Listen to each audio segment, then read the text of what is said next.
Good afternoon, everyone. My name is Adrienne Brown. I'm the Marketing Communications Coordinator at Lutheran Social Ministries of Maryland. I have the pleasure of interviewing Jeff Branch, the President and CEO of Lutheran Social Ministries of Maryland. Jeff, before we get started, we're here because we realized that you were the only executive who had not been interviewed. Understood. So now it's your turn to be in the hot seat. I almost slipped right out of it, didn't I?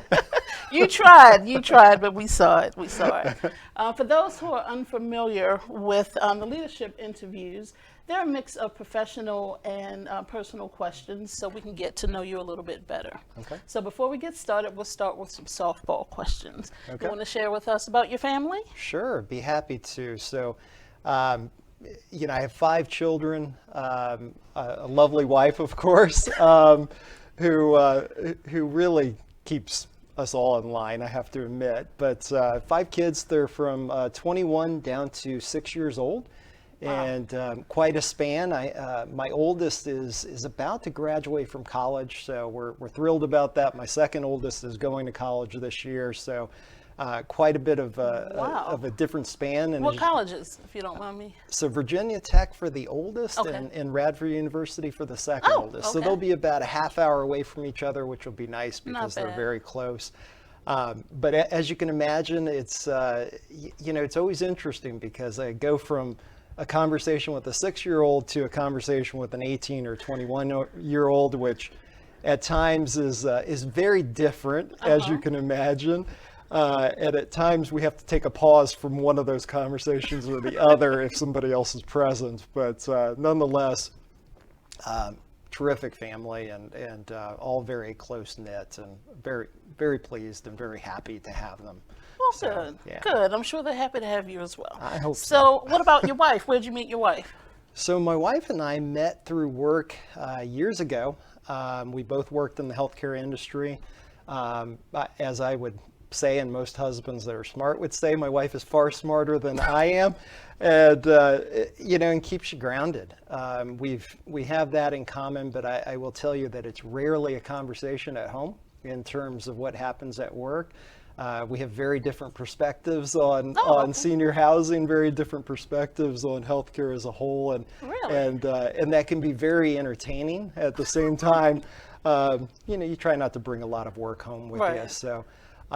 But we enjoy a lot of the same things in terms of family, of course, but also we enjoy seeing new things, experiencing new things, and sometimes it's very simple life things, and what I can tell you by that is it could be going to a new restaurant or going for a hike or things like that. For us, it's those experiences that make everything, and for our family as well. Oftentimes we're trying to find things that not only she and I can do alone, because we don't have a lot of that time together, but also identifying times where we can share with our kids a different experience, because as most people know, that's what my kids remember. That's what my wife and I remember, are those moments together, and they don't always have to be something elaborate. So for me, she's just everything to me, so I appreciate that. Oh, good, yeah. Good. Now, do any of your kids show any interest in what you do at all? It's been an interesting journey. When I was an executive director and I first entered the senior housing field, oftentimes you have to work the weekends, and so and you're there on holidays as well, and so at times I would bring my 2 oldest children to work with me on those days, if it was something that they could participate in, and not be in the way, so to speak. And so these were oftentimes much smaller communities when I first started, and they loved it. Everybody was their grandparents, and so for them it was truly a wonderful experience, because they would do programming with residents. They would help participate and serve residents if we were doing different types of events, and it really allowed them to see older adults in a different light, outside of their grandparents. And for a long time, they used to enjoy it. And then we went through a period of time where my kids really didn't want to have anything to do with my work. I'm assuming that was the teenage years? Definitely the teenage years. And as those times kind of came by, One of the reasons why is we usually lived near the communities, and so Okay. a lot of their friends or family or friends and people at school would know people that live there, and so Oh, it okay. became something where it was really more about me versus about what they wanted Right. to do day in, day out. But come full circle, and my oldest child is now considering going into the field. She's been working Oh. at a competitor of all things Oh my. for quite some time now. And I think initially it was about the job and just having a job. But she fell in love with it. She does resident life at this Oh, community, nice. and she's been doing that throughout college, as well as during her college studies. She also volunteers at an adult daycare. Oh. And so I think right now she's still in that exploration Right, phase right. in terms of finding her way through senior housing, and if that's really where she wants to be. But it makes it fun for me because, you know, as with anything in your child, you know, you have to kind of walk that line in terms of how much you overshare or Right, over right. guide. And so for me, that's a temptation at times since I work in this field. At the same time, she needs to be able to walk that path on her own. And so I try to give broad parameters or broad information so she has something to work from. Okay. But I think at the end of the day, she'll likely go the administrator route at some point in her Okay. future. As we always talk about, it won't be with us. So She doesn't want to work with Dad? well, it goes both ways, you know, and that's for a lot of reasons, of course. But I think for her, it'd be helpful for her to grow Right. as a person and in her career on her own. That makes sense. And she'll run across enough people who have relationships with me, and I Right. think for her that'll be enough of a challenge. So, That'll be plenty, right? yes. Okay. So let's switch gears a little bit. Before coming to LSMMD, how many continuing care retirement communities have you managed? Boy. So in total, let me think about that. In total, prior to LSMMD, 13, all ranging in size, some that were very large, some that were in, as I would call, boutique CCRCs, which generally are in that 250 or more category. So prior to that, you know, I'll take a step back. This might be more helpful in Okay. terms of giving the past. So I originally worked in healthcare, in hospitals, and Okay. initially thought that would be my career path, and was progressing very well through the hospital systems. Worked up in New York, also down here in DC, and then as time went by, I started getting recruited to the senior housing field, and eventually took that step to learn a little bit more about it and spend some time. And what really attracted me there was the fact that you actually had a touch point with an individual, a resident in this case, that you were making a difference in their lives. Right. It wasn't a short-term difference. I'm not a clinician. So Right. for me, you know, those touch points in a hospital were very, very short and not as meaningful to me in my career. And so it was something that to me really meant a lot in terms of the impact you can make. And so when I first started, I worked in a small assisted living, and over time grew into an executive director where I operated a continuing care retirement Okay. community. And so that for me was one of those ultimate goals, was to become an ED at a CCRC. And when I accomplished that, I was very excited. My community was part of a group of 12 communities that were CCRCs around the country, and eventually became their regional director, which means that I managed each of those communities in terms of their executive directors. So all of them reported directly to me. And then as time went by, advanced into the vice president of operations role. And what that meant at that particular organization was that I operated 37 communities over 5 states. Oh, wow. And so within that portfolio was those CCRCs. And so for me, that was always very exciting in terms of the operations. And the CCRC world was something that for me was very important. I'm attracted to the most in senior housing for a lot of different reasons. I think it's just extremely dynamic in terms of what it offers. And at the same time, when I look at that former company, that was an opportunity to really make a difference because those communities were wholly owned by that company, which was a little different than how that company operated normally. And so there was more of an opportunity to contribute to the bottom line and to contribute to the business as a whole. So certainly in saying all of that, the perspectives in terms of my focus changed. You know, clearly as an executive director, your focus is the here and now and the day-to-day at the community level. And hopefully you're looking forward and planning as you go. As you move more into the regional level, you're still worried about some of the things that happen at the community level, but now your focus is spanned over multiple communities. Same thing happens as you grow into that VP role and eventually into my role today, where that focus changes in terms of the day-to-day is more of the executive director's job versus the bigger picture. So it was a long way to your answer, but that's fine. That's fine. This is how we helps. learn. This is how we learn. There you go. So you kind of got into the field by happenstance. You got it. Let's step back a little bit further. What college did you attend, and what did you get your degree in? Oh wow! Now this is going to throw everyone for a loop. So I went to Radford University, where now my son is going to go.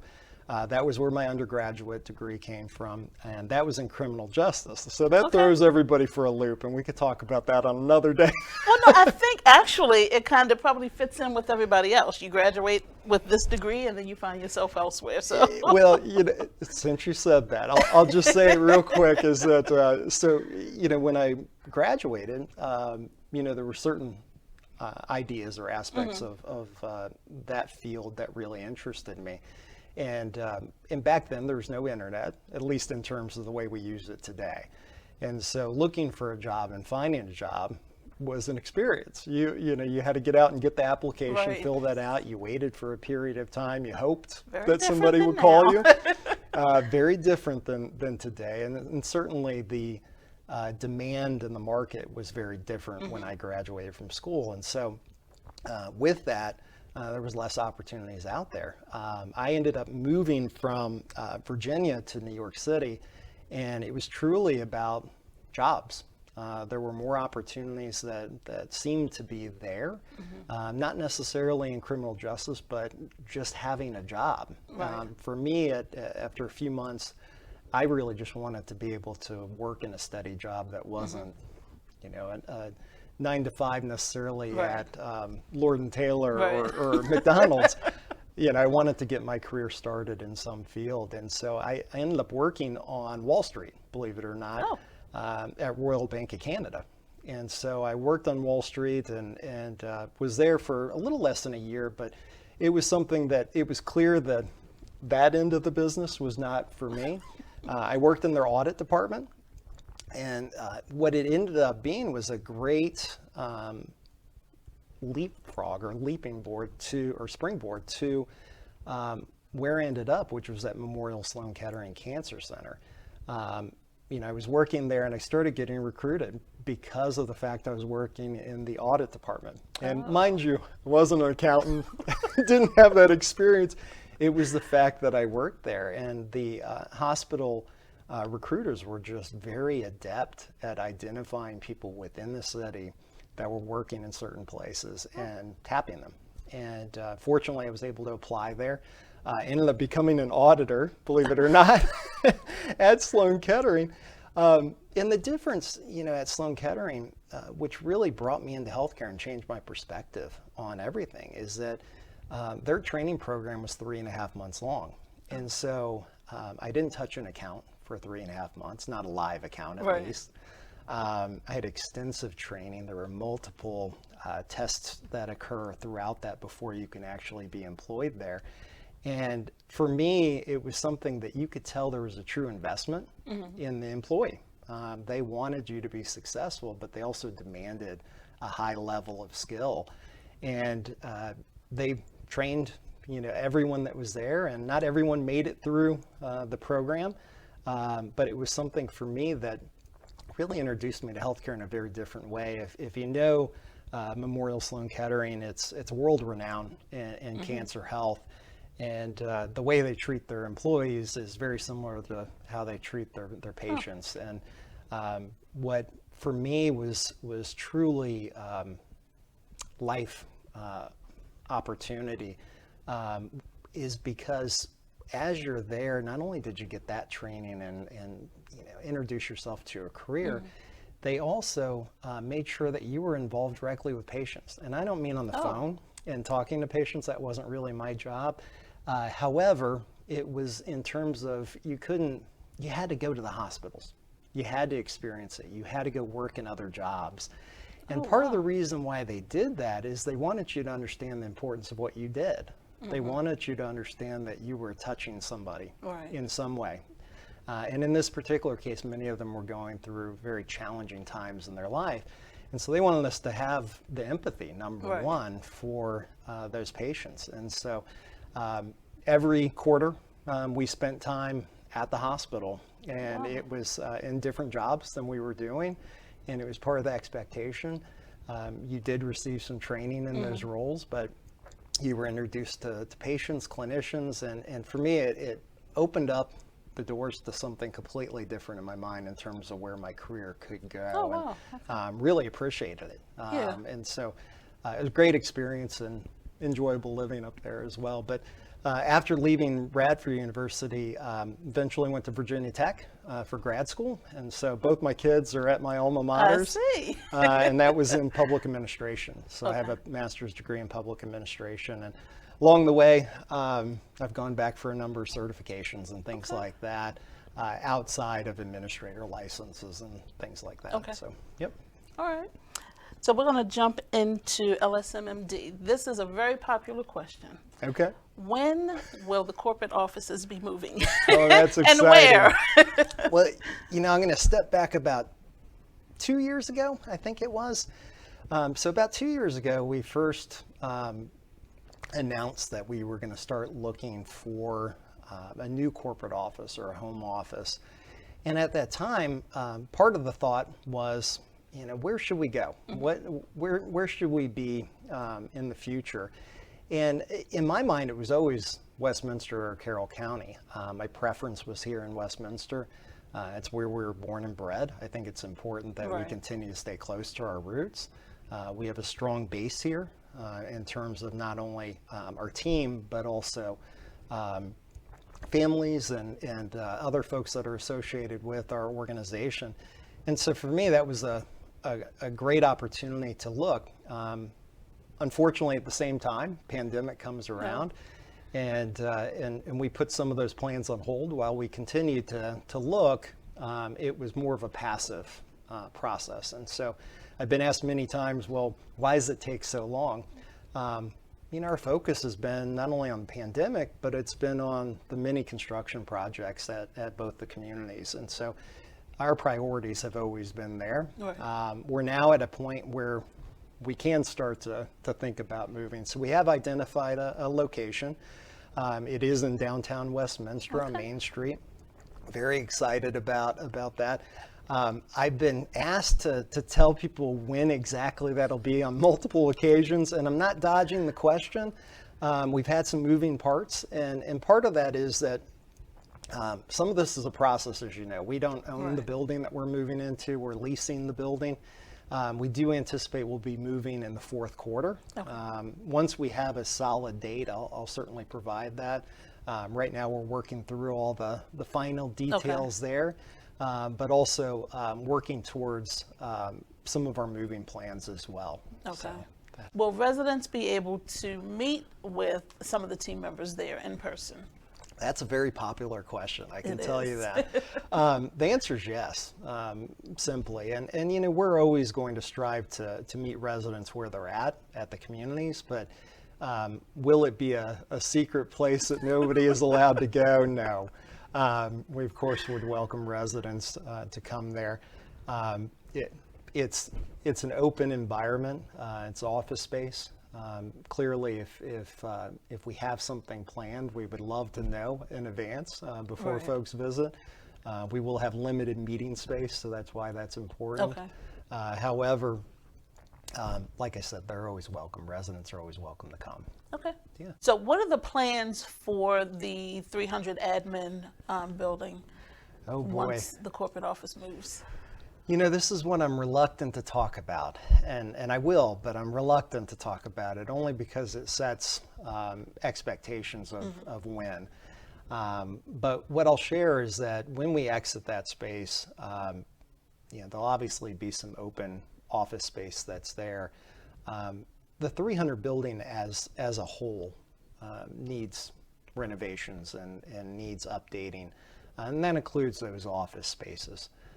That said, my focus has always been on Windsor Terrace, formerly known as 201, and Avondale Place, formerly known as 205, and then eventually healthcare and so on. So my focus is really on renovating those spaces, first, and then coming back to the admin building. So what does that mean in between? Clearly we'll exit and then there'll be this period of time. What we don't plan to do is reoccupy that space with, a variety of people in offices that maybe won't be in offices long term. That's not the immediate goal there. We will repurpose the space at some point in the future. I'd even like to be able to give back some of the space to residents and resident use. I would love to see more residents in the admin buildings. So we've got a ways to go before we touch on that. I won't share any of the plans or the ideas that we have for that space. However, that will continue to be the Carroll Lutheran Village admin space. So once we exit, the executive director and that person's entire team will continue to operate out of that building. And so we could see a shift of some of the current personnel or team members around the community in terms of vacating other spots around campus to come there. But that is, we're getting way ahead of ourselves, I can tell you that. And to put it in perspective for folks is that when you look at the amount of work we're doing around campus, it's going to take multiple years. So I wouldn't be surprised if it takes a little while before we see any movement with the 300 buildings. So don't expect anything tomorrow. Okay. So there's a rumor going around about CLV that it could be sold. Is this true? Oh boy, I almost feel like I should look at the camera on this one. Short answer's no. Short answer's no. Okay, we like to hear that. And I think this rumor, by the way, I love rumors. Rumors are some of my favorite things about work in general because, there always seems to be an interesting rumor that's out there. Rarely do I find them to be true. Occasionally there's a good one that is true, and I'm able to address that. In this case, it's far from true. Carroll Lutheran Village, as you can see, is going through major renovations. We would not be doing that if we were planning to sell. That's one clear indication of what we're not doing. But I've spoken in the past, and we'll talk about this a little bit more as the interview goes on, about transformation.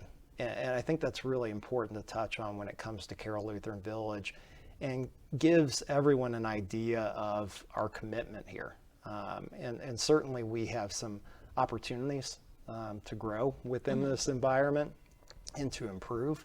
And that's really where our focus is. Our focus isn't on selling this community. I'm not sure why that keeps percolating, but we're going to put a stop to it today. Nonetheless, I've answered that one a few times, but yes, glad that it was asked again. Happy to address it. So you touched on this, but can you provide definitive dates as far as the renovations for buildings 201, 205, Divin House, and et cetera? Great question. So one thing that we've shared throughout is that we're in a period of time globally that we're seeing challenges with supply. And that really goes across every single avenue of supplies. It doesn't matter which area you're looking at, whether it's technology or simple supplies like wood or steel. Very challenging to get your hands on at this point. We've already experienced that with HVAC equipment, and thankfully we're able to work through that. That said, The 201 project, I think, started April 4th, if I recall correctly. As we proceeded, a considerable amount of work has happened on 201 or Windsor Terrace, which is that, first off, most of the roof is complete. Okay. And so some people say, well, why didn't you complete it all? Well, as we install the HVAC units on each floor, we still have some more work to do up on the roof. And so it'll be ultimately finished at the end of that HVAC work that occurs on each floor. We anticipate right now that the Windsor Terrace building will be completed probably around April is what my conservative guess is. Now, I wouldn't be shocked if that date shifts. I really wouldn't, based on where supply has been. Right. I can tell you that our construction partner, as well as some of our other partners that we're working with through this process, have been extremely aggressive in terms of planning and pivoting at times. So have we. It doesn't solve all problems, but we've been able to move within our schedule to stay on schedule. Okay. And so what do I mean by that? When HVAC equipment wasn't immediately available, we pivoted and did other work within the project the best we could. Right. And that kept many of the things moving before we had to go back to it. And that bought us time. And then all of a sudden we had HVAC equipment that was available to us. So when does Avondale Place start, which is a 205 building? That will start immediately following Windsor Terrace's completion. And so part of the reason why we did it that way is that we're working with the same construction partner, so they're able to mobilize and have the teams here and available, because generally that's another challenge in the business right now, is having the teams available, having the trades available. And so for us, that's incredibly important. So it'll follow immediately after that. What I can tell you is that Avondale Place, or 205, is much more extensive. It is going to take longer. It's going to be about an 18-month process. And that doesn't account for any kind of supply challenges or anything like that, but it's about an 18-month process. And for us, what we mean by more extensive is that it's a larger building, number one. It's more residents, number two. And so that means a lot of people moving. Right. And one thing that I'm very proud of is the work that's gone into managing the move process with our 201 residents, because as they've been moved, and we've done the first floor almost already. At this point, it'll be complete at September 12th, and residents will start to move back in. Is that what we've experienced there is that by and large, we've been able to tackle any kind of individual needs that have been presented. Is that always simple? No. Is it always a yes? No. At the same time, we've done everything we can to make those moves as comfortable as possible, and we intend to do that when we get to the 205 building. I'm very excited about the progress that's been made there. If you've peeked into the 201 building anytime recently, first floor really shows how those renovations are coming along. And it's only a sneak peek because you can't see as much, but nonetheless, once artwork is introduced, once furniture is introduced, it's going to be an amazing building. So I'm excited to see where this transformation goes on both buildings. Okay. So what about the new apartment building? When will construction begin on that? Oh boy, this is a hot topic, I can tell you. So our immediate focus is really Windsor Terrace and Avondale Place. And while we are doing some work on the hybrid apartment building, as we call it, at the same time, it's not the most immediate business at hand for us. And so we don't have a date that we've set at this point. And that's not holding back from anyone. Truly, our focus has been on these two buildings and continuing to grow occupancy throughout this. And that's really our focus at this stage. When we get there, we'll of course announce that. I think at this point, most people know it'll be located across from the wellness building, as well as, and maybe the other way to look at it is the open field area that we have between homes. It'll be located there, all three of those buildings. But they are not imminent, is the best thing to say at this point. I will touch on one other item because I know we've gotten a lot of questions around parking related to those buildings. Yes. And so, so the way the parking will work in those buildings is that each of the buildings will have parking below the building themselves. Oh. So there'll be approximately 10 to 12 residents in each of those buildings. So all their parking spaces will be down below.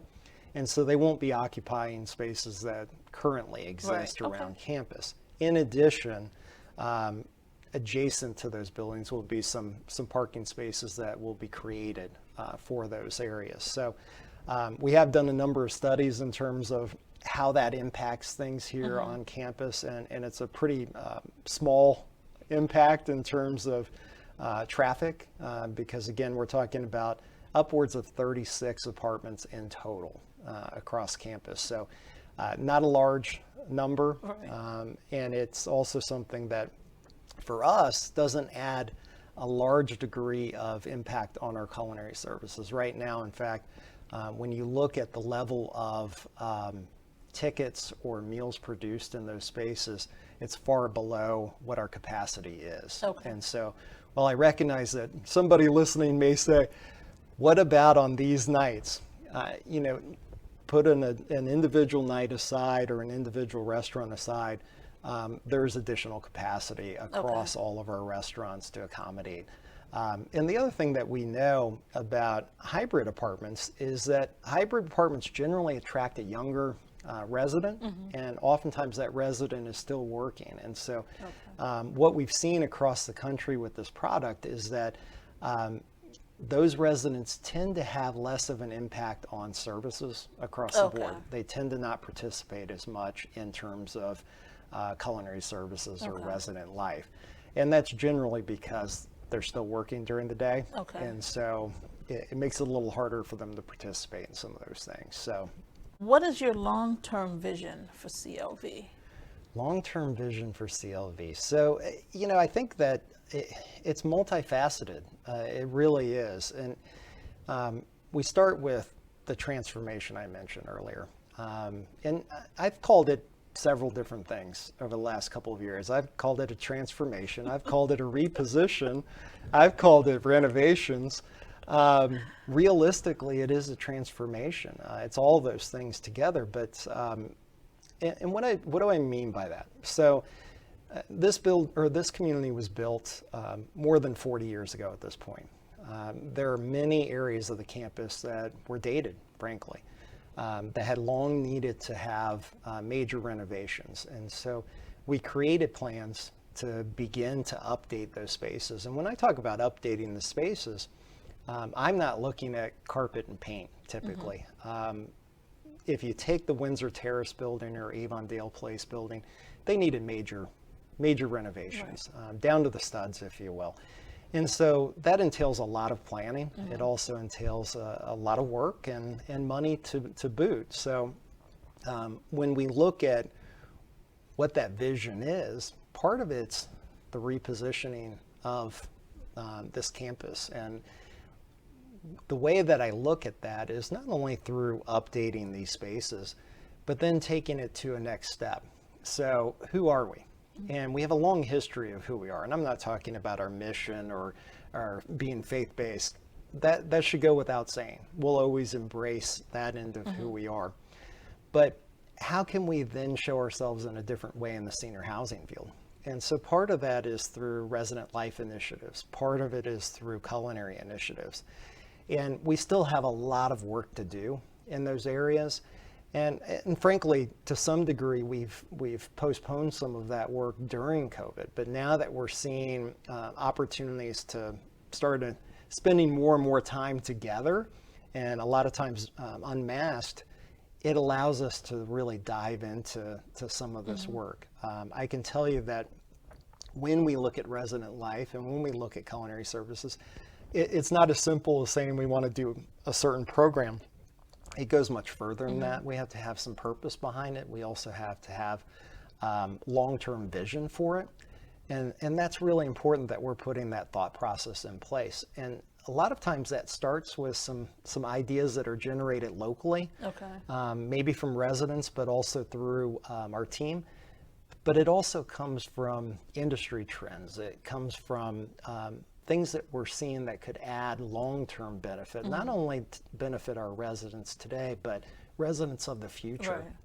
And so we need to continuously look at that. So, when I look at where we go from here in terms of that vision, the near-term vision is that renovation and construction work. I mentioned Windsor Terrace and Avondale Place. More recently, we've done updates to the 1000 building or Weller building in carpet and paint. We have furniture and artwork coming sometime this year. In addition to that, we're doing major renovations to many apartments and homes around campus. So focusing on the infrastructure side of that in terms of our housing is really critical to us. The other part of that is that infrastructure around our buildings. So I've heard a lot about, and we even received questions about, what about this particular item that needs maintenance, Right. those types of things. So a couple of years ago, we invested in a system called WorksHub, and we've talked about that quite a bit. And part of the reason why we invested in it is it helps us manage all those work orders and the needs of the community. And so you start to look at that and you say, well, why is it important? And is everything being done that could be done? We certainly would like to do more. There is no doubt about it. At the same time, what it's allowed us to do is focus our efforts. And we've made considerable progress in terms of replacing dated or aged systems throughout the building. And so some of those things people don't ever see. They just Right. experience it. So for example, it's boilers. We've replaced numerous boilers in the last couple of years. But we've also replaced a lot of IT systems. We've replaced a lot of other legacy systems that have been in the community. And why that's important to share is that because it's unseen. And so when I get that comment, I think, geez, I wish people knew all of these minor details. Right. And they're easily forgotten from a day-to-day standpoint. Yeah. But I can tell you that the progress that the maintenance team's done or the facilities team has done in terms of utilizing WorksHub has made a difference. It's also made a difference that our finance team, as well as our operations team as a whole, uses that to plan. And so when they look at year-to-year budgets, which oftentimes is a question, they're able to start looking at replacements on a time frame that not only is outlined in the useful life of that particular piece of equipment, but also allows us to focus on some other things. For example, that if we make 10 work orders on a particular system, well, we know it may not live Right. until that optimal life, or we may need to go back to the manufacturer if it's within the warranty period. And so it allows for better information sharing and planning related to that. So when I talk about infrastructure, that's really important to understand because some of it's sight unseen. So I touched on IT for a second there. We have a 5-year investment plan in IT. Most of that is the infrastructure. So it's things that people don't see. And so, when I talk about that, a lot of times people will say, well, name the things we're doing. There are things that are like wiring, simple things that are like wiring. Need to be done. Yeah, and so one easy example I can give is that as we're doing the Windsor Terrace buildings and Avondale Place buildings, we're able to go in and update all the wiring, all the IT within those spaces.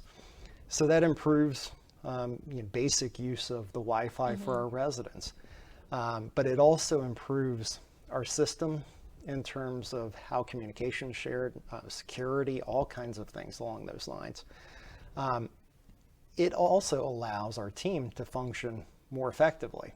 And so that goes back to that delivery of service. And so when you think about that, we're trying to ensure that our team has the most updated systems to work from. So that way it's a high customer relation field where we're able to meet those needs and those demands. So I touched on a few things here. One was obviously the renovations and repositioning some of the building. The other was infrastructure. And then third is IT, which I kind of lumped those two together. But then the fourth was really talking about resident life and culinary services in terms of where we would like to go. So the vision's pretty broad. And, you know, somebody out there will say, well, what about the team? And we purposely carved the team out of that conversation because you would be here for a couple more days. But I promise you, there's also initiatives related to our team. Okay. So we'll save that for another day. Okay. But I'm very excited about where we're headed. I think if you asked me on any given day, what's my biggest frustration? I'm impatient. I'm impatient. You want it all done now. I really am. I'm impatient with many things, and I try to temper that and make sure that expectations are set in the right way, not only for myself, but with the team and with our vendors and everybody that we're working with, because I do want to accomplish these goals. I do understand the pressure, not only from our residents, but from our team in terms of wanting better. Right. And so that's really important to me. I hope people see some of the things that are happening around campus and realize how much time, effort, and money has gone into that. But ultimately, we still have some more work to do. But there is a good vision out there for it. What does the future of the senior living industry look like? And how is that going to affect LSMMD? Boy, this could be a question that we could talk about for an entire interview. The one thing that I think is really interesting about the senior living industry is that it constantly evolves. And so, at times, every organization is chasing the latest trend. And what I would encourage us to really think about is what trends matter to us. Who are we, in the bigger picture of things? There's a lot of neat things that are happening out there. Some of it doesn't have staying power. Some of it does. But some of the things that typically I've seen over the last few years, culinary innovations, resident life innovations, especially on the wellness side.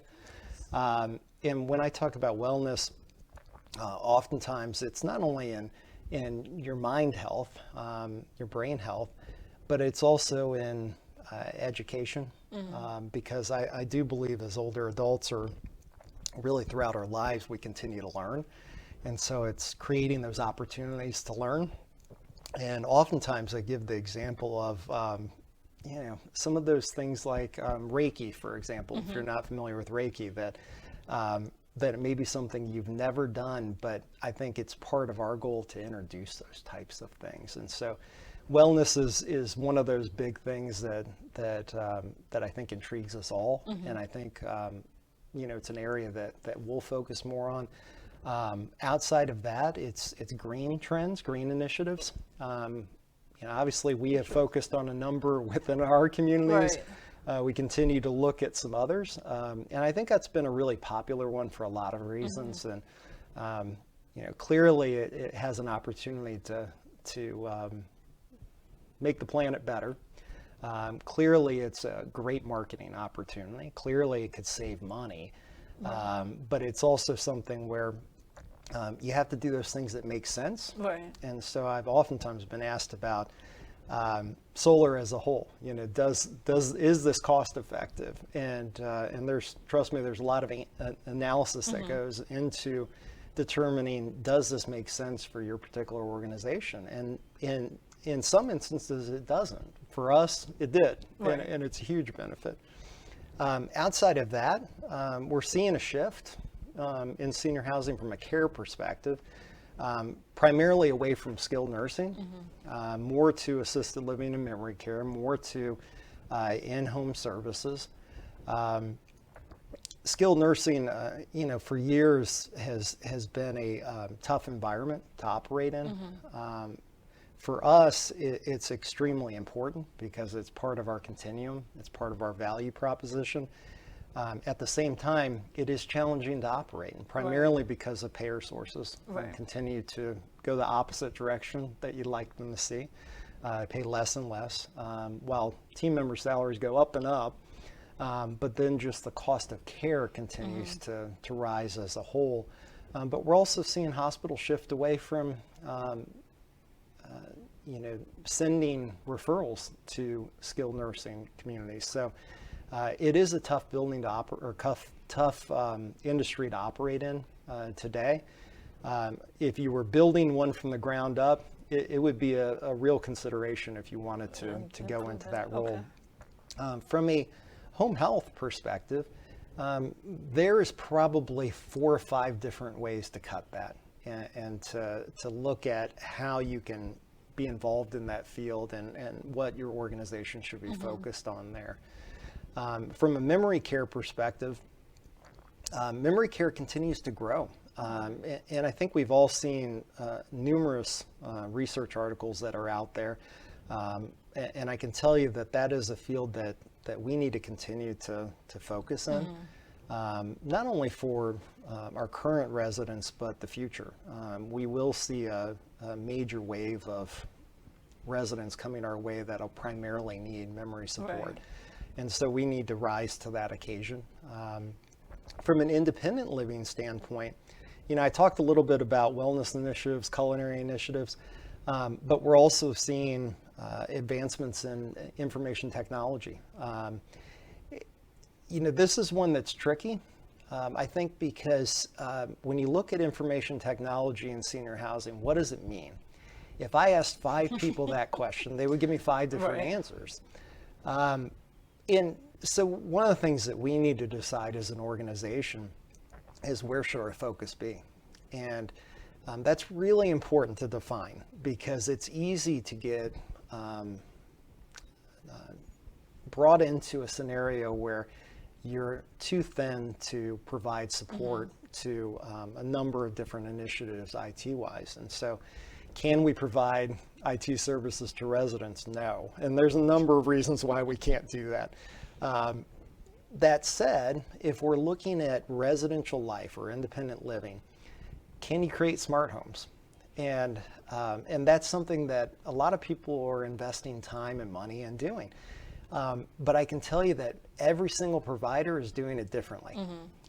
Some are doing it very simply. And so what I mean by that is, if you go to my home today, you'll find a oven that I can operate with my phone. I have never used it for that. I wouldn't know the first thing about it. You'll find a thermostat that's a smart thermostat. You'll find other devices that are smart devices. So are we focused there, or are we focused on electric curtains or different elements that make life easier but don't take a lot of work to operate? So why is that all a challenge? Well, our current resident population is about 30% residents who are very adept at using technology and would plug in and play with those systems right away. And then others may be like me, where they're very selective about what they use and what they don't use. And then some others may not be interested at all. And that could be for any number of reasons.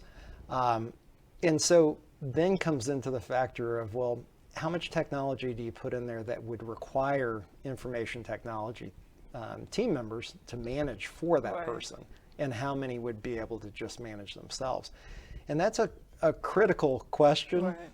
We have a small number of IT personnel, and even broadening that would never be enough to tackle that for every individual. And so you have to think forward, what makes most sense there.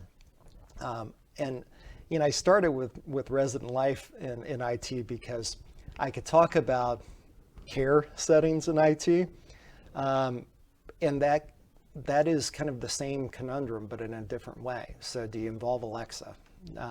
Which residents are comfortable with that? Is there any HIPAA considerations? There's a lot of different things to consider. And so the reason why I brought all that up is that anything we do in that space, we need to be thoughtful and truly plan and have a process that we can roll that out where it makes sense. And so we do need to invest some time and effort into that area. So going beyond that, we are seeing, we talked about renovations earlier. We are seeing that a lot of companies are focused on indoor-outdoor living. We know that that's become very important, especially to prospective residents. I would venture to guess that our current residents would love the ability to have more indoor-outdoor living in their current spaces. But it's also designing those homes in a way where there's a lot of natural light, there's a lot of open space, but also has some of the future considerations in place, meaning that their homes can adapt as they age in place. And so it doesn't always mean having handrails or something like that in their apartment, but some other elements that allow for ease of transformation. And so some simple things that some people don't think about is that, do you make the doors a little wider so that way if somebody does eventually move into a wheelchair, that they're able to get into each room. And so, and believe it or not, that's a very costly proposition. And so, as people are building, they're thinking about that quite a bit. They're also building spaces that can be used for multiple uses. And so the idea there is that as we build a room today for, let's say, for the art room, 10 years from now, maybe no one is interested in an art room or a very small group of people. So how easily can we convert that room without doing a major renovation? And so a lot of these spaces are being thought about in very different ways and are very flexible in that regard. The other areas that folks are interested in are more in terms of how you can create systems within the community, whether it's HVAC systems that you can shut down certain areas so you can manage things like COVID or the flu more effectively. But there's many other areas of infrastructure that I think a lot of companies are looking at today. All of that is very costly, of course. And again, you have to be selective about why you're doing it and why you're investing in it, but it does make a difference. So when you look at senior housing as a whole, there's many more trends that are out there. But I did want to touch on one employee trend, and I know I said I wouldn't do this, but I'm just gonna I'm gonna add this tidbit in because I'm asked this question often. It's related to the workforce as a whole. We're in a dogfight for talent. Absolutely. And I do mean the word talent. I think everyone brings an individual talent to our organization, and we should view it that way. What's really critical here is that when you look at the next 10, 20, 30 years, the demographics don't show a positive trend for us. What they do show is over the next 5 to 10 years that there's some improvement, but long term there is not. And so what does that mean for the organization? Well, we have to continue to streamline our hiring processes. We have to continually get better and better at that. We also have to offer an environment that people feel like they're able to work at their best, but they also need to really enjoy being where they're at and embrace where they're at. And so part of that is our job, in terms of creating that platform. And it goes far beyond benefits. What we've learned since even before the pandemic is that the idea of benefits or pay being the one thing that solves all problems is far from the answer. I can tell you that. We've heard it from numerous people, and some of it's about being able to provide input, and so being able to provide some of those avenues. Some of it's being able to have access to training or to additional growth, and so we're continuously looking at those opportunities. But it is a two-way street. I've always told our new team members when they come on board, I want you to talk to your supervisors. As much as we ask our supervisors to talk to you, it's also your job to share, what you're thinking, what you'd like to do, what you'd like to learn more about. That said, that future does look challenging. And so where do you go from there if you know that it's going to be challenging? So I talked a lot today about IT, and that's really critical. It doesn't solve all your problems. This is a people business. So the reality is that we will have touch points with everyone. But I mentioned WorksHub, And part of the reason I mention it is because I want people to use it, number one. but at the same time, it's also one initiative amongst a package of initiatives that we're really focused on with resident connection. And so what we're looking at there is more of a resident portal or app that allows our residents to do many things within it. And so how does that relate to staffing and team members as a whole? It directly connects, because if you think about WorksHub, we're able to define the facilities team members' jobs and day based on the need, based on the most important things that need to happen, those life safety things that need to happen. But they're also able to see those work orders in advance and say, I need light bulbs here, I need this, that, and the other thing. So they don't have to constantly go back and forth to the office to pick these things up, unless something new comes up while they're there, which happens in maintenance. But for the most part, they'll have most of the tools there on their vest or whatever they're carrying with them.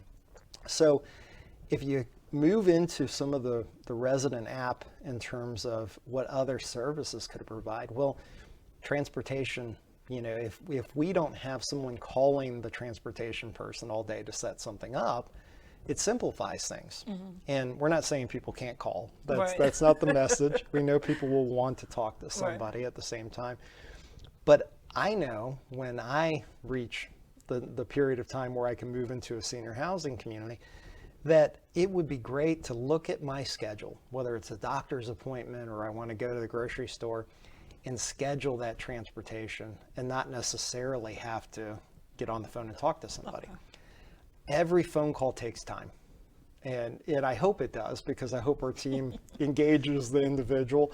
But that said, that's part of the day that then gets taken away from doing something else. And so if I have less people, I need them to be more efficient at that point. And so a lot of these applications and other things that we're looking at, the intent is to simplify our jobs, to make us more efficient, so that way we are more effective at providing services to you, but also that our residents have a higher quality experience. And so you want to marry those two as closely as you can. And so, you know, it's going to have to be a number of different efforts, and it's not a one and all fix. I've heard that comment already, but that doesn't fix everything. I completely agree. But it's also a step forward in terms of trying to address those needs. And so what I anticipate with that is that when that's introduced, we'll have a slow adaptation to it. So initially, we'll probably see anywhere from 15 to 30% of our residents at our campuses utilizing the system. And then over time, it tends to grow to about 50% is my experience at other organizations. And that comes with residents selling it to residents. It comes with our team selling it to residents. And it also comes with our team sharing the benefits. And that comes through regular updates of how they're using that application to make their jobs much more efficient. I'll give one other example about that, and I'll stay on the transportation side of things. So if we had a great resident program where we were taking a trip somewhere and that bus filled up immediately, if we had that scheduled out in advance, well, I hope resident life would look at that and go, boy, this is a popular excursion. We should schedule a second bus, or we should schedule a second date for that, so our residents can all participate if they wanted to. But it allows for them to plan versus it being, oh, I couldn't get on the bus. You know, and so it's a simple, explanation, but there's a lot of ways that we can utilize that information to benefit our residents while addressing, need related to staffing. And so, going back to my point here is that, employee or talent acquisition is going to continue to be a rough road for us. If anything, that's an area that we need to continuously double down in terms of our efforts there. And we're going to have to be creative, but we need to continue to do that. One other point about that is that that also comes with introducing new people to our field. So we talked a little bit about myself and how you become introduced to it. Well, I was introduced to it because I worked at hospitals and had those contacts.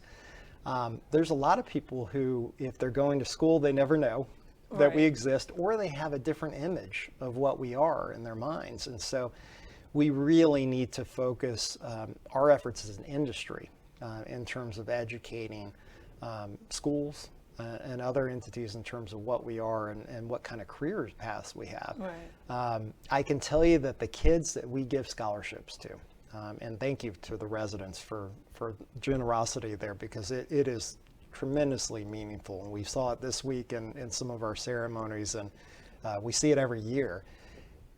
It's clear that many of those team members had no idea that this world existed and the possibilities that could be there. I heard about one today that talked about being introduced to the nursing world, and now they want to become a nurse, and so they're going to college to become a nurse, and that's terrific. You know, hopefully someday they'll come back and work for us.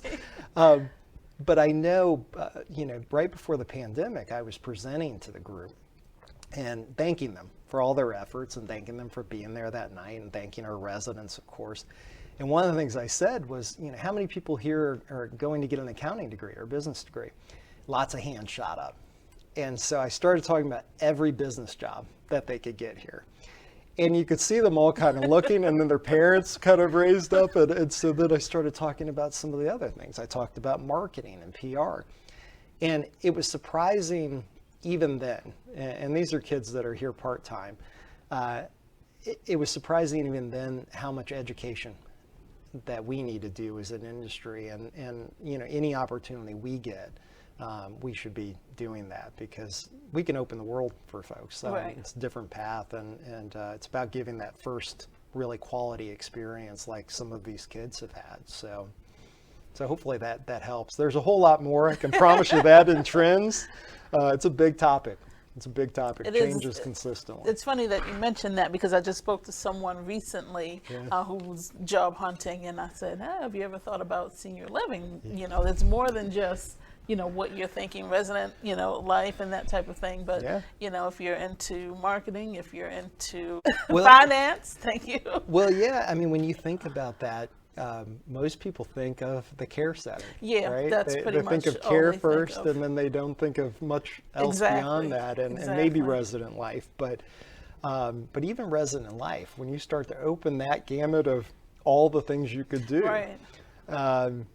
it's really interesting, the opportunities that are here, and helping people see those is truly important, and it will continue to be that way. And I will add that our residents play a huge role in that, and it's clear by not only the giving that our residents have done for the scholarships, but it's also been something where it's obvious that our residents talk to our team members, and that relationship building makes a huge difference. It does. Because it goes back to what I said earlier about why I chose to be in this industry.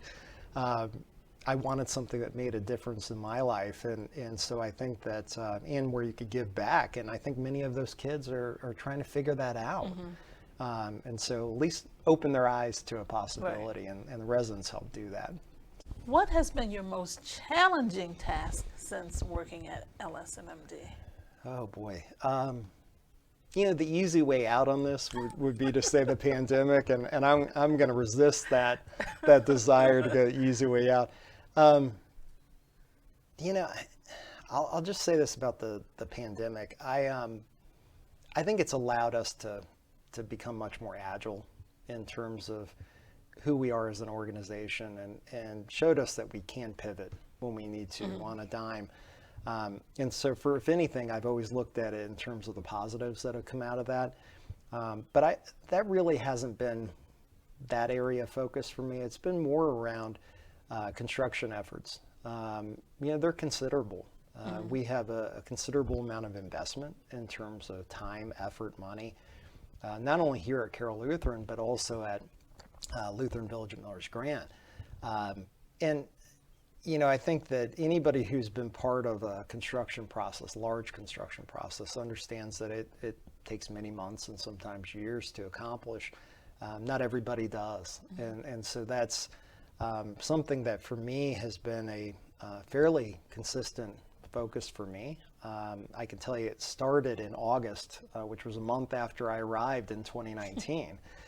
And that not only came with looking at existing plans for Lutheran Village at Miller's Grant, but updating those plans and then starting to work with our construction partners and starting to move that process forward and start working with the state and the county.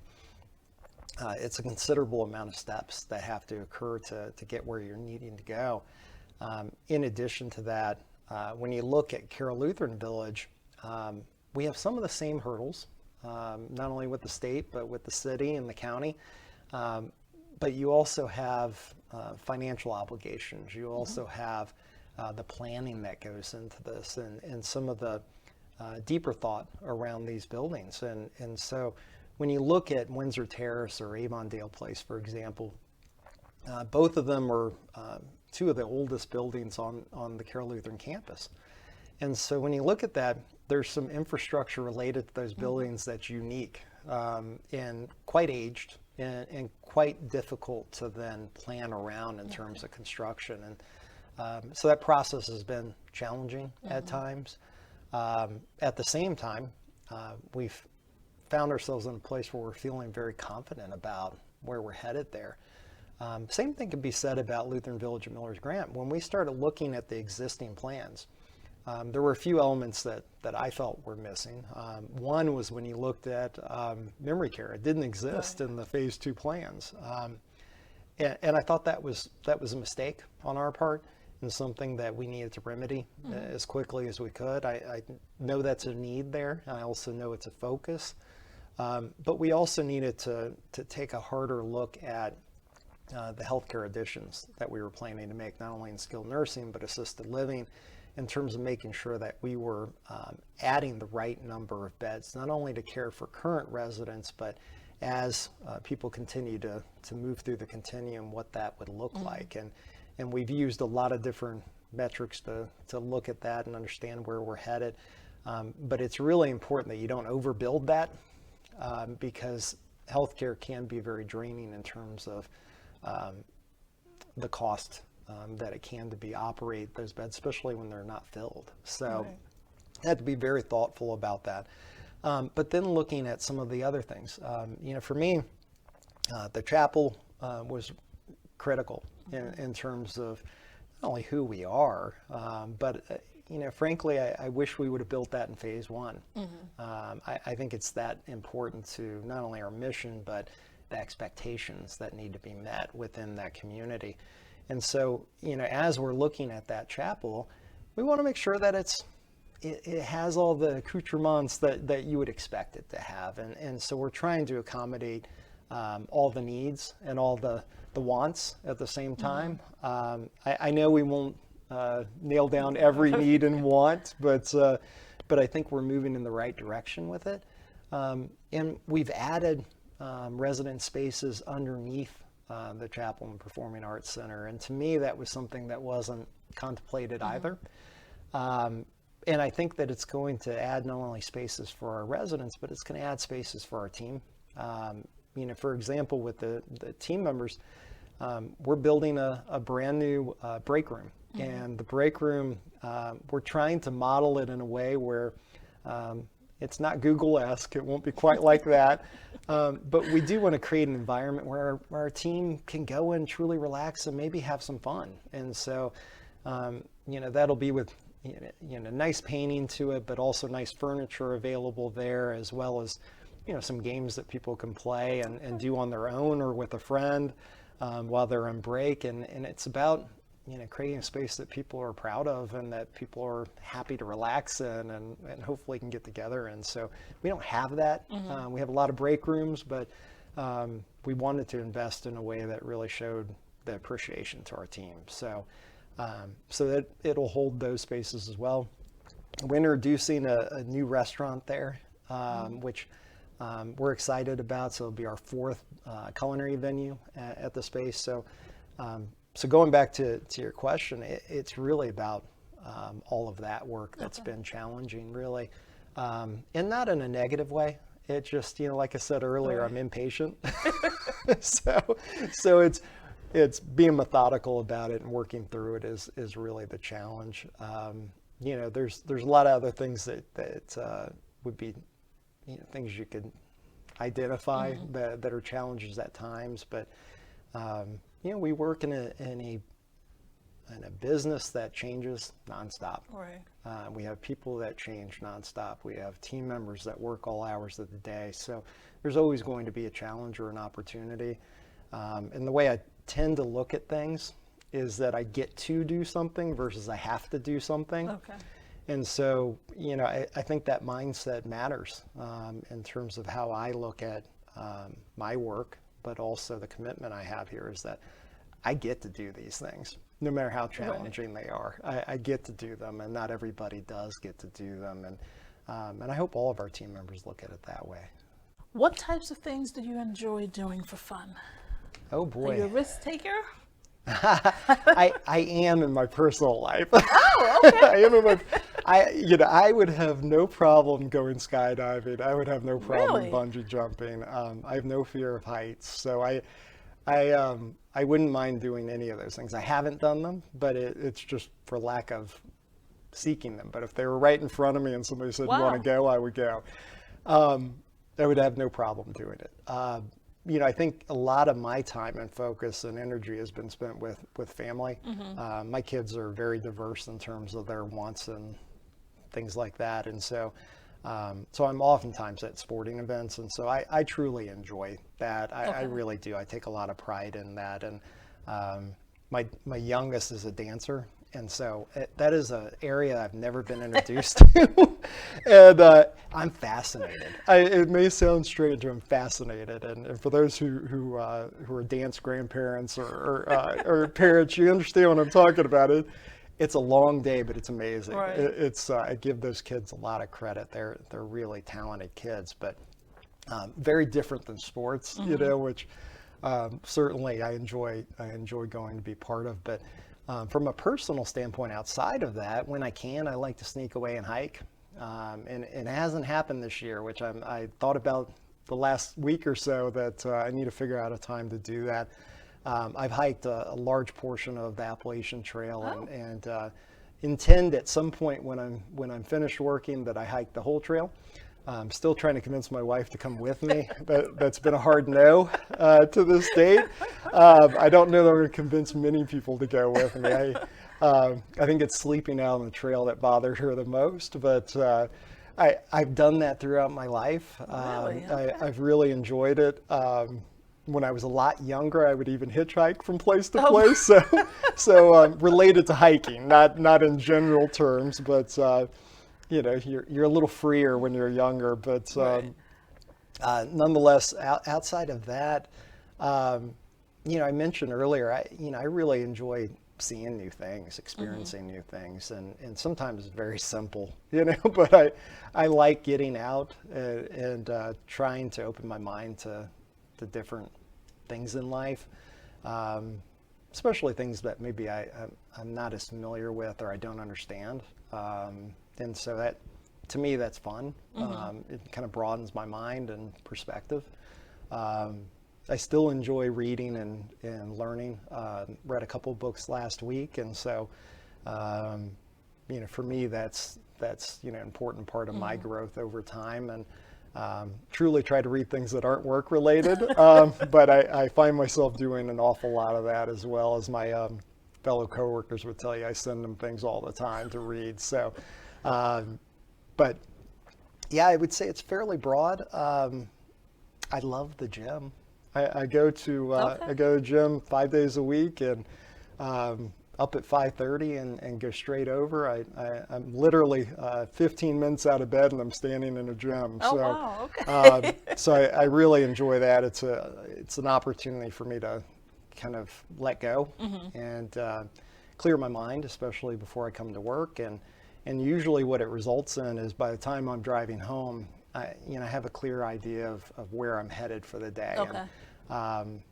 And puts you in a great mood as well. So very glad that that's been part of my life for a long time, and several of my kids have adapted that too, which they don't come with me, but not at that time of the day, but they do enjoy doing it, which is a nice connection in the end. So yeah. You mentioned sports with your kids. Do you have a favorite sport? Oh, my favorite sport is soccer, hands down. I played as a kid, and I played soccer and baseball as a kid, but I gave up baseball to play soccer. Played it all through my younger adult years, and then got to the point where it hurt too much to fall, and especially the next day, which is sort of sad in a way, but I still enjoy playing with my kids. I only have one left that plays soccer. The rest of them played either basketball or some other sport, and or swimming, which is another one that I'm not as familiar with, but have enjoyed over the years.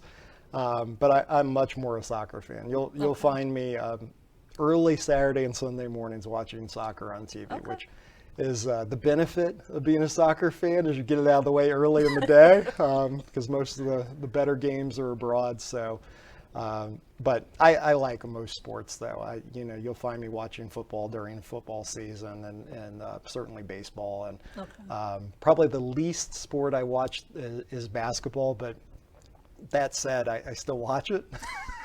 So one game per season, maybe. Yeah, and it's usually with my kids, Okay. because my kids watch TV far more than I do. So sometimes it's about having the opportunity to sit down with them where they don't feel pressed to sit with me, and so I'll talk about things that they care about, and and they educate me along the way about who's not good and who is good. Because I'm clearly out of touch at this point, but yeah, I enjoy it though. It's fun. Okay. Yeah. Well, thank you so much. Thank you. We've learned a lot today. Thank you. I appreciate it, Adrian. Thank you. Bye, everyone. How do you, as the CEO, spend your day? My day is fairly diverse. On any given day, I could be in meetings related to construction projects. I could also be in meetings with my direct reports, the vice presidents of various departments, as well as Chaplain Stacy, who reports directly to me, and several other individuals. My days vary in terms of the day, week, and month. We plan quite a bit ahead. I am ultimately responsible for the success and failure of the organization. And so with that comes things like financial results, but it also comes with identifying our strategic vision and working with our board to not only create that path, but share that going forward. I'm also responsible for the mission, vision, values. And so the rollout of that process, which has been fairly extensive over the last 2 years, is very important to our organization. So we want to continue to grow those efforts as best we can and make it as organic as absolutely possible. In addition to that, I also spend time with our 3 boards and their board members and various committees that we have at the board. I also spend time with the Westminster Conference and specifically the dean of the conference. We want to make sure that he's as aware of our planning and our successes and failures as possible, but also ensure that we are well ingrained in everything that the Westminster Conference thinks about and hopefully supports, which I have no doubt that will continue to be an important focus for us going forward. In addition, and I don't want to leave this out because I think it's important, it's that team member connection and resident connection. While I don't get out into either community as much as I would like, and maybe some folks would like to see, I can tell you that those efforts behind the scenes are spent with driving our goals forward. So it's oftentimes spent in meetings with a lot of individuals at the community level or LSMMD level, and sometimes that includes residents as well. So we continually see my schedule adjust day in and day out. I think that's one of the exciting things about what I do, is that my days, weeks, and months are very diverse. But I can tell you that when you look at my calendar, it's well planned through more than a year at this stage. So So for me, that helps me. I'm very much somebody who likes organization, likes to plan, and so senior housing is a 24/7 business. Some things evolve and change, Right. and some things come out of the blue, and so that does alter some of the planning. We have to be flexible around that, but for the most part, I try to have a schedule that is balanced and allows me to focus on those particular areas. At any given time, I can be drawn in one area more than the other. Right. It really depends on what the need of the Okay. organization is, and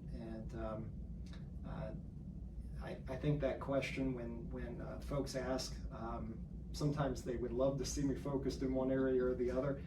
I can tell you that we have regular discussions about most areas of the organization on a daily and weekly basis, and the information is accessible to me at any given time. And so I have to trust my team members, number Right. one, and I have to trust the leaders within the organization. I think we have great talent across the board.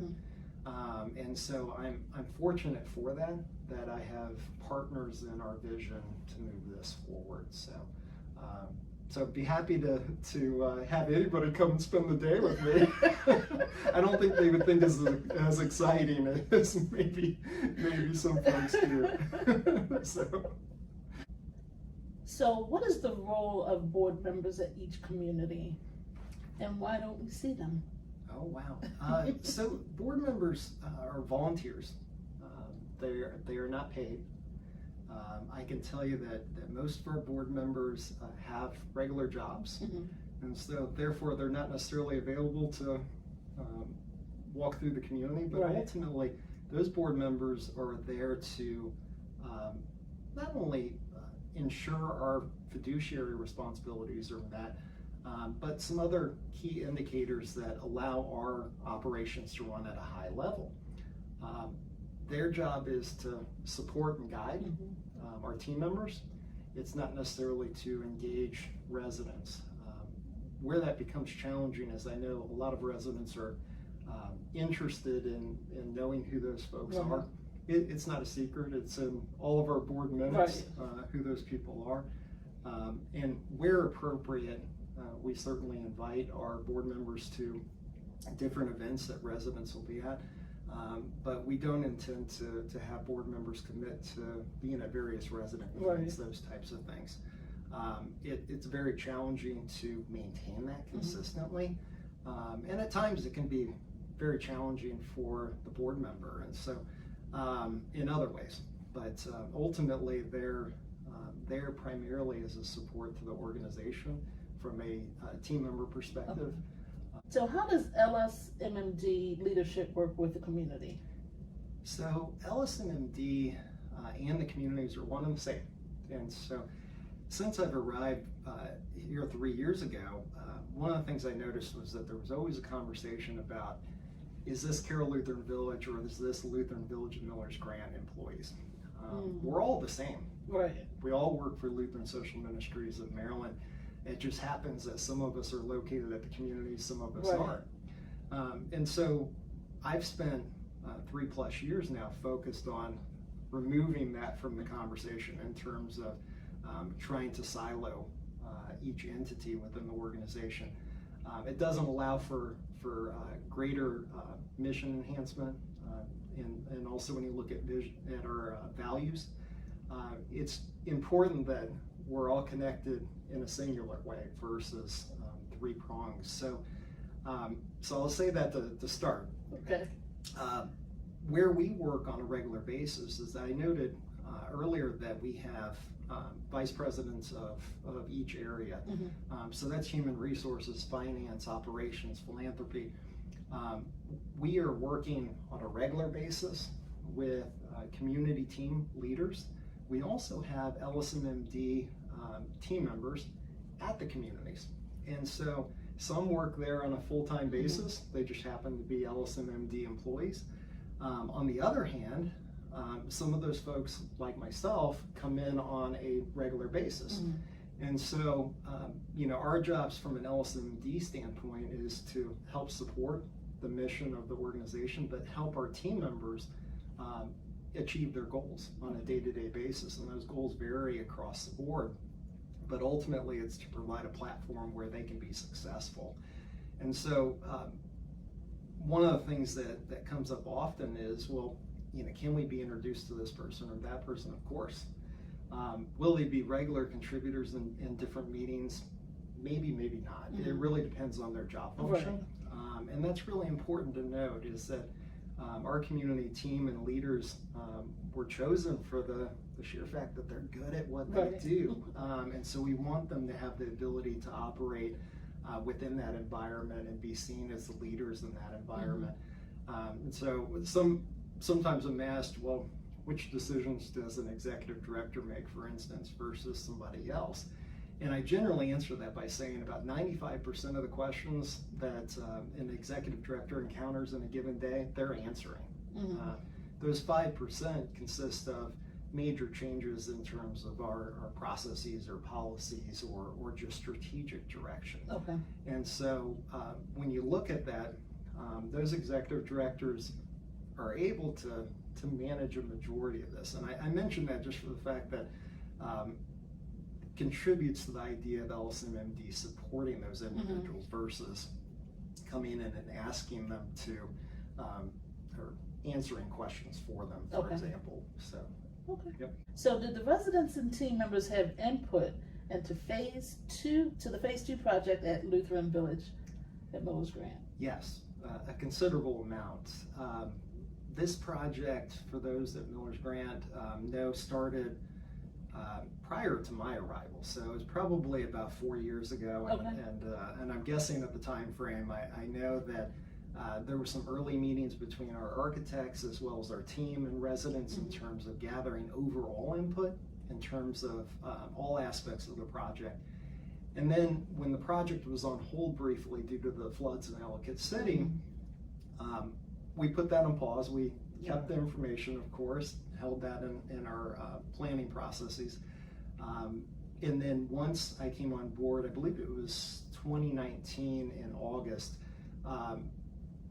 that restriction was lifted in Howard County. And so we were able to start that planning process once again, knowing all the rules to stormwater management. So once we were able to re-engage there, we not only went and looked back at the plans that were there, we also made some adjustments to those plans, not only in the stormwater management side of things, but also in the overall planning of the community. For instance, memory support wasn't originally planned for the community. And so we thought that was a missed opportunity. The chapel and performing arts center weren't something that were originally planned, but we wanted to ensure that they were part of this project. As well as the new restaurant there. And so there are certain aspects of this project that were enhanced. And through that, once we identified our core plans, we circled back not only to our team and residents and started having these discussions in terms of different areas that would be impacted. Our focus was the Chapel and Performing Arts Center. We engaged with the Spiritual Life Committee through multiple meetings, not only to understand what the needs were there, but also to understand what the wish list was. And so we were fortunate that many of the areas that they identified, we also had identified. And so there was some correlation there, but we also had information from the previous meeting. So we had a head start on that a little bit. In addition to that, memory support was a focus for our residents, and so we also had some meetings related to memory support specifically. More recently, we've started meeting with a committee that is more focused on the performing arts, and so we're trying to ensure that we're meeting a lot of those needs and wants. What I can tell you is that we haven't finalized the process at this point. We are nearing the end of the construction document or architectural construction documents. And what that'll mean is that we'll then be able to circle back and understand not only cost of the project overall, but we'll have to do some adjustments. And that's fairly normal to any project this size, is that you go back and you edit, essentially. So, to some degree when you're designing this out, You take information that you've already gleaned from phase one, which is really helpful. Things that have worked, things that didn't work, things that we'd like to see change or improve or enhance. And so we've made some of those adjustments in advance. And specifically what I'm talking about there is that we've gathered information from our team related to sales. And so what is the feedback that our sales team as well as our executive director have received about appliances in the apartment or flooring, those types of things, and also had an eye on what prospective residents are saying that they would like to see. And so that's very helpful in that planning process. In addition, when you look at team members in healthcare, they've been part of every single meeting that we've had related to the design of the expansion of skilled nursing, assisted living, and the addition of memory care.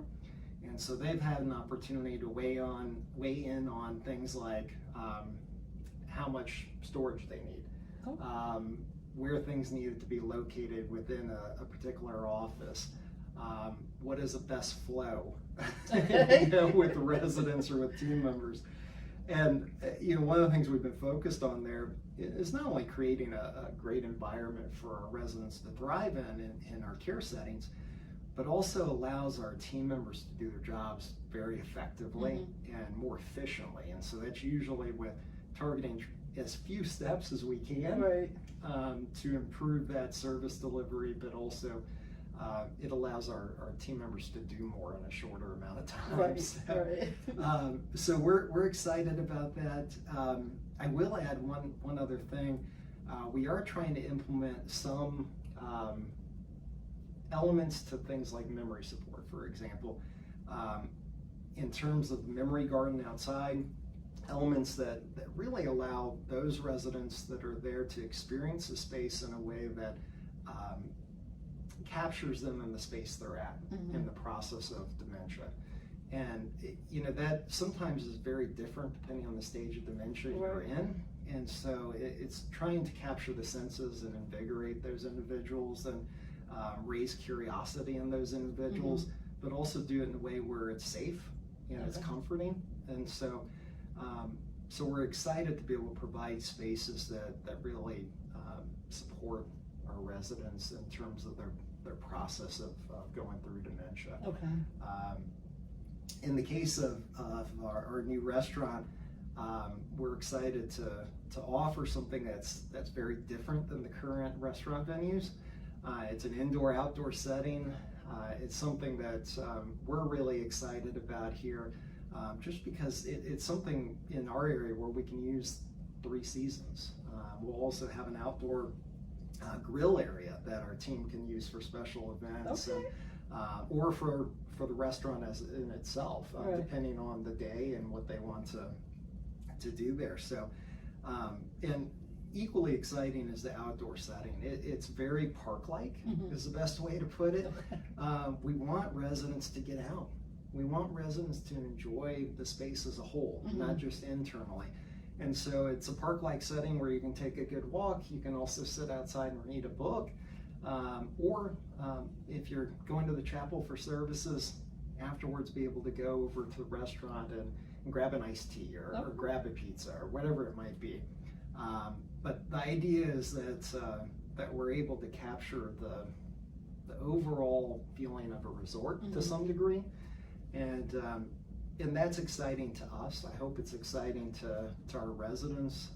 And it's also something where people see themselves being very proud of where they live. I can tell you that we have great excitement in terms of our prospective residents. They are very eager to learn more. And so we're trying to ensure that we've got all that information out there and available to them. At the same time, we're as equally eager to get to the point where we can start pre-sales and move this project along. So I can guarantee you that phase 2 at Miller's Grand is going to be spectacular. I'm very proud of where the planning has gone to date. So it'd be exciting to see it come to fruition. So when do you see construction starting on phase 2?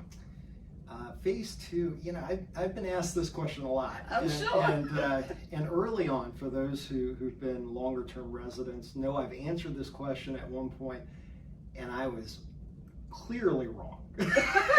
Sounds like you were way off. I was clearly wrong, and there were a number of factors that played into that. Since then, I've been very careful not to share an estimated time frame, and part of the reason for that is that some of the planning process is out of our control. Right. And so, one example I can give you is that when we started the zoning process, we fully anticipated being through the zoning process before Maryland Department of Aging application was reviewed and approved. Unfortunately, that hasn't been the case. The zoning process has extended much longer, and that's not because there's any challenges or issues with it. It's just there's a lot of different projects that are being reviewed at this point. So we're in queue as we should be. At the same time, it alters planning times, unfortunately, and that's happened with other things. I would anticipate that as we move closer to that project start date, that the first indication for residents and team members is that we start the pre-sales process.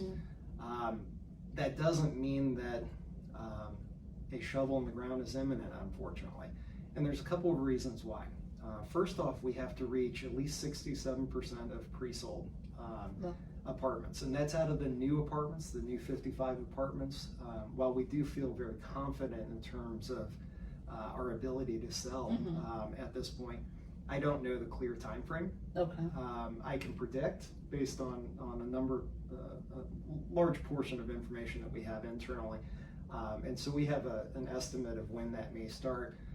But the second part that makes that more challenging, and it's relevant to today's environment, is associated with materials and the supply chain.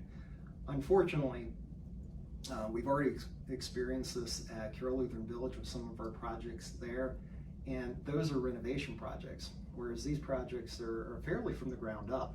And so they're going to be more acute at Miller's Grant in terms of the amount of supplies and the types of supplies that we're going to be seeking are going to have greater lead times. And so putting a shovel in the ground may be the easy part. Right. Actually seeing construction start may be the harder part. Right, okay. And so we really want to ensure, based on my earliest comment about timing, is that, you know, I want to be as certain as possible in terms of when we're starting the pre-sales process. I want to be as certain as possible about when we're going to put a shovel in the ground. But I do want to caution people that you know, while we've done very well to keep the Carroll Lutheran projects on schedule, again, the size is much different. And so I would anticipate that there'll be some delays, and that's normal with any project. But today, unfortunately, it's more of a challenge than we like. That said, I think many people are watching not only supply chain information that comes out there, but also inflation rates, and they do have a direct correlation. And so for me, that's really important to watch, because in some ways it should help improve supply chain. At the same time, this has been an unusual recovery, and I think you can go to any economic forecast and see that predictions aren't adding up the way that we've seen in the past. And so it's a little less predictable than I'm comfortable with. That said, we continue to move forward because conditions are still favorable for us. So just a lot of moving parts. That's all. But I can promise once we near the point where we can start pre-sales, we'll make that announcement. But getting closer. Will the new home office directly impact resident fees? The short answer is no. And I can say that over and over again, no. I know it's a big change for a lot of our residents, and really starts a new period in the existence of Lutheran Social Ministries, and I'm thrilled about where we're headed, and symbolism behind it, but also the possibilities behind it. We currently pay rent at Carroll Lutheran Village. Not a lot of people know that, and so essentially those fees will be applied to the new home office. So we don't anticipate that resident fees will be affected in any way at either community. And for us, it's just incredibly important to our future in terms of how we position ourselves, and as we look to grow. Being at Carroll Lutheran Village doesn't necessarily support the growth of our team, let alone support the growth of the organization as a whole. Okay.